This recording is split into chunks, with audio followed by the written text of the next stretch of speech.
യൂഷ്വലായിട്ട് കണ്ടുവരുന്ന സിനിമകളുടെ ഒരു സ്ട്രക്ചറോ ടെംപ്ലേറ്റ് പോലെയല്ല അഭിനവ് സുന്ദർ നായകിന്റെ മോളിവുഡ് ടൈംസ് എന്ന് പറഞ്ഞ ഈ ഒരു സിനിമയിൽ നമ്മൾ കാണുന്നത്. സക്സസ്ഫുൾ ആയിട്ടുള്ള ഒരു മാൻ്റെ ജേണി എന്നുള്ളതിൽ ഒരു ട്രയോളജിയിൽ വരുന്ന സെക്കൻഡ് മൂവിയാണിത്. മുമ്പേ ഇറങ്ങിയിട്ടുള്ള മുകുന്ദനുണ്ണി അസോസിയേറ്റ്സുമായിട്ട് ചില സാമ്യങ്ങൾ തോന്നുമെങ്കിലും ആ ഒരു സിനിമ കണ്ടിഷ്ടപ്പെട്ട ഒരാളാണെന്നുണ്ടെങ്കിൽ ചിലപ്പോൾ ഈ ഒരു സിനിമ നിങ്ങൾക്ക് ഇഷ്ടപ്പെടണം എന്നുള്ളതാണ്. ആ ഒരു സിനിമ കണ്ടിഷ്ടപ്പെട്ട ഒരാളാണെന്നുണ്ടെങ്കിൽ ഈ ഒരു സിനിമ നിങ്ങൾക്ക് ഇഷ്ടപ്പെടണം എന്നില്ല എന്നുള്ളതാണ് എനിക്ക് പറയാനായിട്ടുള്ളത്.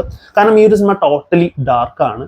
ഒരു ഡിഫറെൻ്റ് ആയിട്ടുള്ള രീതിയിലാണ് സിനിമ പറഞ്ഞു പോകുന്നത്. യൂഷ്വലായിട്ട് നമ്മൾ ഫോളോ ചെയ്യുന്ന കർമ്മയിലുള്ള വിശ്വാസങ്ങളും എന്ന് തുടങ്ങുന്ന ഒരുപാട് കോൺസെപ്റ്റിനെയും കാര്യങ്ങളോടൊക്കെ ടോട്ടലി ബ്രേക്ക് ചെയ്തുകൊണ്ട് അദ്ദേഹം പറഞ്ഞ വാക്കുകൾ തന്നെ എടുക്കുകയാണെന്നുണ്ടെങ്കിൽ ഈ ഒരു വേൾഡ് ടോട്ടലി റാൻഡം ആണ്.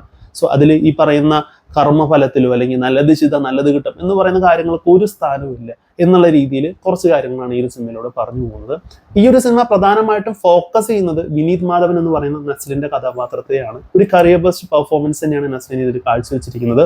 ചെറുപ്പം തൊട്ടേ തന്നെ ഒരു ഹൊറർ ഫിലിം മേക്കർ ആവണം എന്നുള്ള അദ്ദേഹത്തിന്റെ ആഗ്രഹത്തിന് വേണ്ടിയിട്ട് അദ്ദേഹം ഏതറ്റം വരെ പോകുന്നു എന്നുള്ളതാണ് ഈ ഒരു സിനിമയിൽ കാണിച്ചിരിക്കുന്നത്.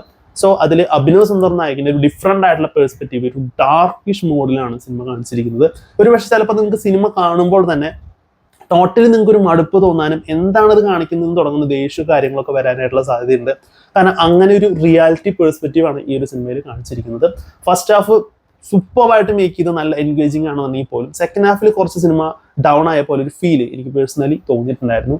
ബട്ട് സിനിമയുടെ എൻഡിങ് അടിപൊളിയായിരുന്നു. സിനിമ കണ്ടു കഴിഞ്ഞപ്പോൾ ഞാൻ നേരം ഇങ്ങനെ ഇരുന്നു എന്തുകൊണ്ടാണ് ഇങ്ങനെ സംഭവിച്ചത് എന്നുള്ളത്. പക്ഷെ സംതിങ് നമ്മൾ അതിനെ പറ്റിയിട്ട് ഇങ്ങനെ ആലോചിക്കുമ്പോൾ something it really make sense എന്നുള്ളൊരു ഫീലാണ് വന്നിട്ടുള്ളത്. മുമ്പേ ഞാൻ പറഞ്ഞ പോലെ തന്നെ നമ്മൾ വിചാരിക്കുന്ന പോലെയല്ല പല കാര്യങ്ങളും എന്നുള്ളത് ഉള്ള ഒരു ഡിഫറെൻറ്റ് പേഴ്സ്പെക്റ്റീവ് ഈ ഒരു സിനിമയിലോട്ട് കാണിക്കാനായിട്ട് സിനിമയ്ക്ക് സാധിച്ചിട്ടുണ്ട്. അതിൽ സിനിമ സക്സീഡ് ആയിട്ടുണ്ടെന്നുള്ള രീതിയിലാണ് തോന്നിയിട്ടുള്ളത്. സോ സിനിമ എന്തൂസിയാസ്റ്റിനെ സംബന്ധിച്ചിടത്തോളം സിനിമ ഒരുപാട് ഇഷ്ടപ്പെടുന്നവരാണെന്നുണ്ടെങ്കിൽ തീർച്ചയായിട്ടും നിങ്ങൾക്ക് സിനിമ വർക്കാവും. അല്ലാത്തൊരു നോർമൽ ഓഡിയൻസിനെ സംബന്ധിച്ചിടത്തോളം അവർക്ക് ഈ ഒരു സിനിമ വർക്കാകുമോ എന്നുള്ളതൊരു ഡൗട്ടാണ് തോന്നുന്നത്.